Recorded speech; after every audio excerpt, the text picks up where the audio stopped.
ఎందుకయ్యా నన్ను అనాథం చేశావని దేవుణ్ణి అడుగుతావా? ఎందుకయ్యా అందరూ నన్ను ద్వేషించేటట్టు చేశావు నా బతుకుని అని? దేవుణ్ణి అడుగుతావా? ఎందుకయ్యా నేను ఎంతో ప్రేమించే వాళ్ళని నాకు దూరం చేశావని? దేవుణ్ణి అడుగుతావా? నన్ను ఆదరించే వాళ్ళని కూడా నాకు దూరం చేసావు ఏందయ్యా అని? దేవుణ్ణి అడుగుతావా? ఏందయ్యా నన్ను ఊహించని శ్రమల కొలువులోకి నెట్టావని అడుగుతావా?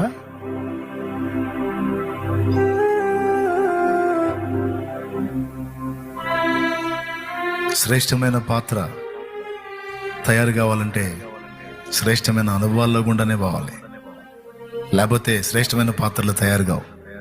స్తోత్రం, హల్లెలూయా. ఇల్లు కట్టేదానికి వరసలో పెట్టే రాయి నల్లరాయి, పెద్ద షాయికిరా. 2 దెబ్బలు కొడితే మొలాటతో 2 దెబ్బలు కొడితే అయిపోయింది రాయి, సైజు రాయి వచ్చింది, వరసలో పెట్టచ్చు.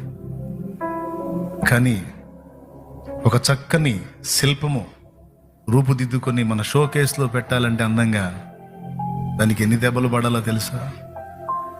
గట్టి దెబ్బలు కొన్ని పడాలి, సున్నితమైన దెబ్బలు కొన్ని పడాలి, రాపిడి జరగాలి, నునుపు చేయబడాలి. ఓయబ్బా బోల్డంత పని ఉంటుంది దాని మీద. అంత అయిపోయిన తర్వాత నల్లరాయికి పెట్టేది 10-15 రూపాయలు అయితే ఆ శిల్పానికి పెట్టే ధర ఎంతో తెలుసు? అది 1000 రూపాయలు కావచ్చు, లక్షలు కూడా కావచ్చు. ఆ కళాఖండాన్ని బట్టి ఉంటుంది విలువ. అలాగే నా తండ్రి మనల్ని చెక్కబోనుకున్నాడు, అనేకులకు ఆకర్షణీయమైనటువంటి పాత్రలుగా మనల్ని చేయాలనుకున్నాడు. అందుకే అన్ని రకాల అనుభవాల్లో కూడా తీసుకెళ్తాడు. ఈ అనుభవాలు లేకుండా ఇతరులకు ఆకర్షణీయమైన పాత్రలుగా మనం మారటం మాత్రం సాధ్యం కాదు. పక్క ఇతరులకు దీవెనకరమైన పాత్రలుగా మనం మారటం మాత్రం సాధ్యం కాదు. ఈ అనుభవాల్లో గుండా ప్రయాణం చేస్తేనే ఆ షైనింగ్ మనకు వచ్చింది. అది దేవుని ప్రణాళిక. మనందరి విషయంలో మాత్రం దేవుని ఉద్దేశాలు ఏమై ఉన్నాయో తెలుసా? జనములకు మనల్ని ఆశీర్వాదకరంగా చేయాలనేవి ఉద్దేశాలు. ఈనాడు అబ్రహామును చూడండి, విశ్వాసులకు తండ్రి అయ్యాడు. భూమి మీద ఉన్న జనాంగాలన్నింటిలో ఎక్కువ జనాంగం ఎవరో తెలుసా? అబ్రహాం జనాంగమే. ఇశ్రాయేలీలు వాళ్ళేనా?